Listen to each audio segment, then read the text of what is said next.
kedua-dua pasukan yang menyajikan aksi perlahan sepanjang babak pertama.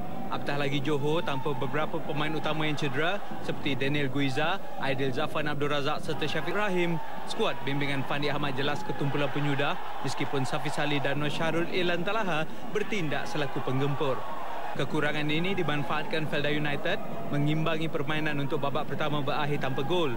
Ada sedikit peningkatan ditunjukkan kedua-dua pasukan pada babak kedua dengan kemasukan Muhammad Gada menambah sengat Felda United, manakala Zakwan Adhar Razak menaikkan motivasi jentera serangan pelawat. Begitupun, kedua-dua pasukan tetap kebuntuan gol meskipun masing-masing memiliki beberapa peluang terbaik. Pengadil perlawanan tetap menjadi tumpuan dengan Muhammad Zamzaidi melayangkan 6 kad kuning serta 1 kad merah kepada Muhammad Gada pada minit-minit akhir permainan selepas mengutip kad kuning kedua. Tamat permainan, kedua-dua pasukan terpaksa berpuas hati. Memang cukup menarik. Tetapi kita nak imbas semula aksi di separuh masa yang pertama. Asmawi Bakiri, kalau kita nak berikan poin lah kepada pasukan Negeri Sembilan dan juga tim markah kepada mereka untuk aksi separuh masa yang pertama. Bagaimana anda menilai pencapaian? Okey, separuh masa pertama 45 minit kita dapat saksikan bahawa kalau ikutkan jaringan pasukan Negeri Sembilan sudah pasti 2 percubaan ini terkena tiang gol. Nazrin Nawi terkena tiang gol dan Halim juga terkena tiang gol. Sayang mereka attacking third sampai di dalam D-box tapi sayang tidak menghasilkan gol. Sama juga dengan pasukan T-Team menguasai permainan tetapi pergerakan di atas tidak begitu menjadi untuk pasukan T-Team. Nazrin Nawi, satu nama yang tidak dikenali sebelum ini tapi pemain berusia 25 tahun ini untuk musim 2013 dia sudah mempamerkan aksi yang cukup memikat. Dan kemudian Halim Zainal, Nazab Izan. Satu square pass ke belakang yang cukup baik dilakukan oleh Azmi Yusof. Dan Halim tidak melulu ke depan, sebaliknya menunggu di belakang. Kita lihat tindakan yang baik, mungkin sepakan beliau tidak begitu tepat mengakibatkan bola itu tidak berapa laju. Apapun tiang sekali lagi menjadi penyelamat. Itu saja 2 percubaan berbahaya di separuh masa yang pertama, tetapi di separuh masa yang kedua T-Team bangkit untuk cuba mencari gol yang pertama, tapi kita lihat bagaimana. Ini satu kedudukan yang mencemaskan untuk kem Negeri Sembilan. Asmawi Bakiri. Ya, cantik permainan T-Team di mana dalam kawasan D-box mereka berjaya sampai dalam D-box, ada buat pergerakan dah hampir-hampir menjadikan gol. Dan di situlah kalau kita tengok perubahan ketara yang berlaku untuk pasukan T-Team. Mereka ada percubaan sampai di depan gol.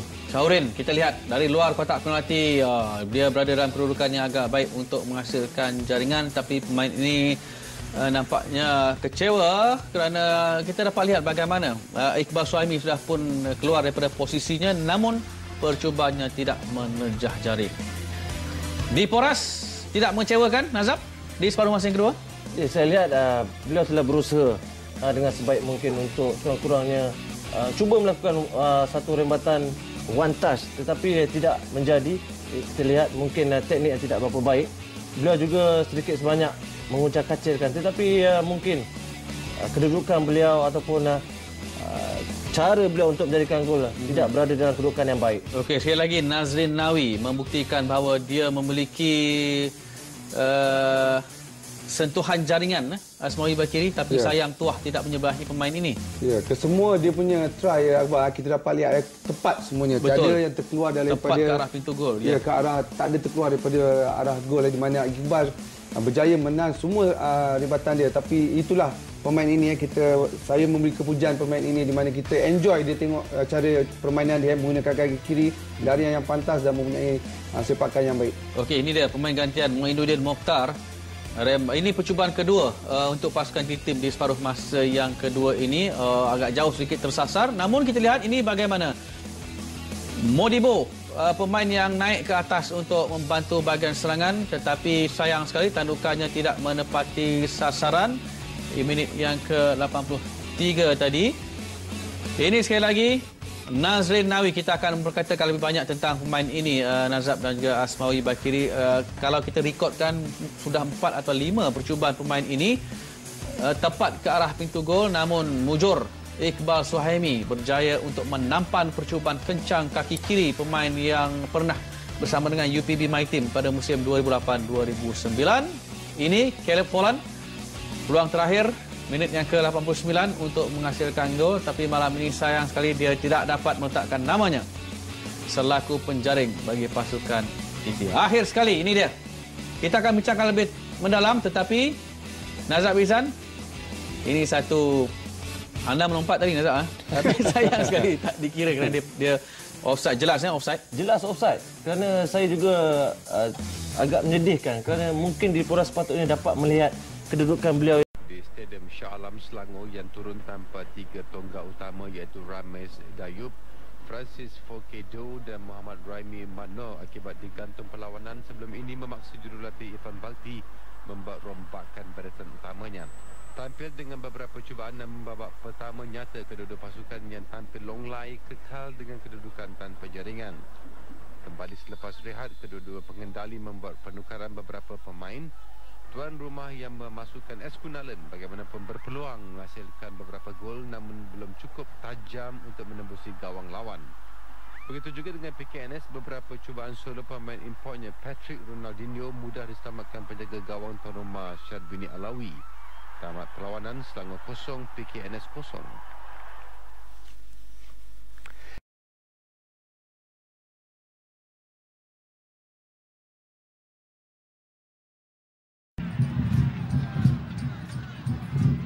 Lagi sekali ruang untuk Terengganu berlari di depan sekarang ini Asyari. Tolakan yang baik kali ini, peluang untuk Terengganu dan akhirnya berjaya dijaringkan dengan begitu baik apabila ruang kosong. Khairul Ramadan yang tidak dikawal langsung dan akhirnya berjaya menjaringkan gol yang pertama untuk Terengganu. 28 minit separuh masa yang pertama, akhirnya Terengganu berjaya untuk mendapatkan gol yang pertama yang dicari-cari. Khairul Ramadan berjaya mencetak gol itu apabila tolakan yang dilakukan oleh Asyari kepadanya membuka ruang untuk menewaskan dengan begitu cantik sekali, menewaskan Farizal Harun untuk gol yang pertama. Hasil kesilapan di barisan pertahanan Angkatan Tentera yang nampaknya membiarkan pemain-pemain Terengganu berada di atas dengan selesa. Ahmad Nordin yang berada di dekat berhampiran sekali, tetapi Ahmad Nordin atau ATM separuh masa pertama mendapat satu sepakan sudut. Sekarang ini separuh masa yang kedua, Benny Selvi yang akan melakukan sepakan. Sambil itu pemain-pemain sudah berada di tengah ataupun dalam kawasan penalti. Ramai pemain-pemain terbaru. Benny Selvi, baik tandukan yang dilakukan. Satu tandukan sempurna yang dilakukan oleh Malons. Walaupun tindakan permulaan yang dilakukan oleh Fadli, tetapi Malon melakukan tindakan penyudah dengan baik. 74 minit barulah gol penyamaan dijayakan oleh Malons, jaringan yang ke-7 sepanjang perlawanan ini bagi Malons Alex James. Kita saksikan sekali bermula dari sepakan sudut yang dilakukan oleh LP dan bermula dengan tandukan yang dilakukan oleh pemain nombor 3 Fadli dan disambung semula oleh Malons Alex James untuk menyamakan kedudukan 1-1. Satu kekecewaan di bahagian pertahanan Terengganu. Subir. Satu tandukan nasib baik yang terakhir itu dapat disekat oleh Ejai dan akhirnya satu tindakan penyudah yang dilakukan oleh Asyari. Akhirnya Asyari berjaya untuk mendapatkan gol setelah berkali-kali dia mencuba dengan sedaya upaya, tetapi gagal dan akhirnya Asyari berjaya. Hasil dari sepakan ataupun muntah dari tahanan yang dilakukan oleh Ejai atau penjaga gol Farizal Harun, dia mengambil kesempatan itu untuk melakukan tindakan penyudah sudut yang dilakukan oleh Muhammad dan akhirnya satu sepakan padu yang dilakukan. Bermula dari sini Ejai hanya melakukan menahan dengan kaki dan akhirnya Asyari tidak dikawal melakukan tindakan penyudah dengan begitu baik walaupun tandukan permulaan sudah begitu baik yang dilakukan oleh Hasmizan ketua pasukan dan akhirnya mendapat gol yang kedua. Jadi 2-1 sekarang ini. Baradon cuba untuk mencari Venice. Akhirnya dapat kepada Malon. Venice sekarang peluang untuk Tentera. Satu percubaan. Akhirnya gol dilakukan oleh Christie. Christie berjaya menjaringkan gol. Bermula dari Venice, akhirnya Christie berjaya melakukan tolakan ke dalam untuk mendapatkan gol penyamaan sekarang ini. Minit ke-89 akhirnya Tentera berjaya mendapatkan gol penyamaan dalam usaha mereka bermati-matian. Akhirnya Christie tiba-tiba mara ke depan. Bermula dengan Venice yang melakukan umpanan ataupun melakukan hantaran lintang. Di sini satu hantaran yang begitu baik. Christie terus saja melakukan sepakan terkena tiang dan akhirnya menewaskan penjaga gol. 2-2.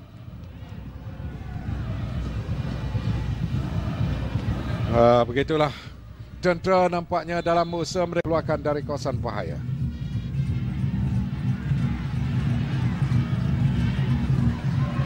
Nasrul. Oh, satu hantaran yang baik tapi tidak ada pemain Waradan mengeluarkan dari kawasan bahaya. Lagi Asyari sekarang gagal untuk melakukan sepakan dan cantik sepakan Asyari. Asyari Samsudin.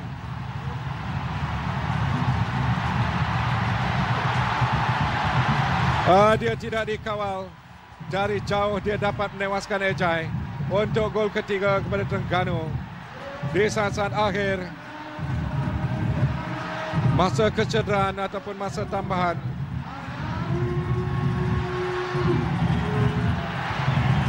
Begitulah. Dia secara solo dengan kaki kiri yang digunakan dan akhirnya 2 kali dan akhirnya dia berjaya. Asyari Samsudin berjaya mendapatkan gol yang kedua untuk Terengganu, menjadikan kedudukan gol yang ketiga untuk Terengganu 2-1. Gol yang kedua bagi dirinya dalam perlawanan ini setelah menjaringkannya pada minit ke-80 dan akhirnya pada minit ke-95 dia berjaya untuk mendapatkan gol pendahuluan. Dan ini bermakna satu kedudukan yang sudah begitu selamat saya kira untuk Terengganu dalam usaha mereka.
Kita Komos Koti